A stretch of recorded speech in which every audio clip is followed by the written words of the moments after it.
समझे और बोले वो बुद्धू है, नादान है, ये रसगुल्ला नहीं पूरी मिठाई की दुकान है। ভালো বলেছি। আর এবার দাদুর জন্য একটা বলে দিই, দাদুর জন্য বলি। দাদু যেটা বলছে कि जिसमें हड्डी हड्डी हो वो कबाब क्या होगी, जिसमें हड्डी हड्डी हो वो कबाब क्या होगी, और ऐसे गटर का पानी शराब क्या होगी, जिसको डायबिटीज ने घेर लिया रसगुल्ला देखकर उसकी नियत खराब क्या होगी। तो डायबिटीज আমাদের ঘিরে নিয়েছে মিষ্টি দেখে কি হবে। হ্যাঁ, আর রুমি এরকমই গান শোনাও। রুমি খুব ভালো মেয়ে, অনেক ভালো ভালো অনুষ্ঠান করে, টিভিতেও দেখেছেন দিদি নাম্বার 1 এ। কিন্তু আমাদের এই ছেলেরা বলছে कि चेहरे पे ये घने काले केश कहां से लाई हो, चेहरे पे इतनी सुंदरता ये फ्रेश कहां से लाई हो, तुम बहुत सुंदर हो और आवाज भी मीठी है, पर जनता पूछ रही है ये ड्रेस कहां से लाई हो। এত সুন্দর ড্রেসটা কোথা থেকে এসেছে তুমি বলছো আর সবাই না তোমার কল্পনা করে আর আমাকে দিকে সব তাকিয়ে আছে।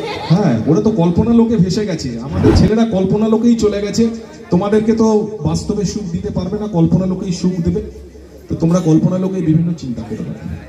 यहाँ देख लेना, घर में जाके महसूस कर लेना, यहाँ देख लो, घर में जाके महसूस कर लेना। ছেলেগুলো কল্পনা লোকে চলে গেছে। চলো, আমার ঠাকুমা, আমার এই দিদি জেঠিমাটা হাসছে না, না জেঠিমা খুব ভালো। সে বলছে আমার জামাইটা খুব ভালো, সব টাকা এনে আমার মেয়েকে দেয়, কিন্তু আমার ছেলেটা মানুষ হলো না, সব টাকা এনে আমার বৌমাকে দেয়। হ্যাঁ, নেই তো খুব ভালো। মেয়ে আবার উঠে চলে যাচ্ছে। জেঠিমা আবার আসবে, কিন্তু আমি জানি তুমি আবার আসবে। চলো আরেকটা ভালো গান। তো এবার একটু হিন্দি গাইবো।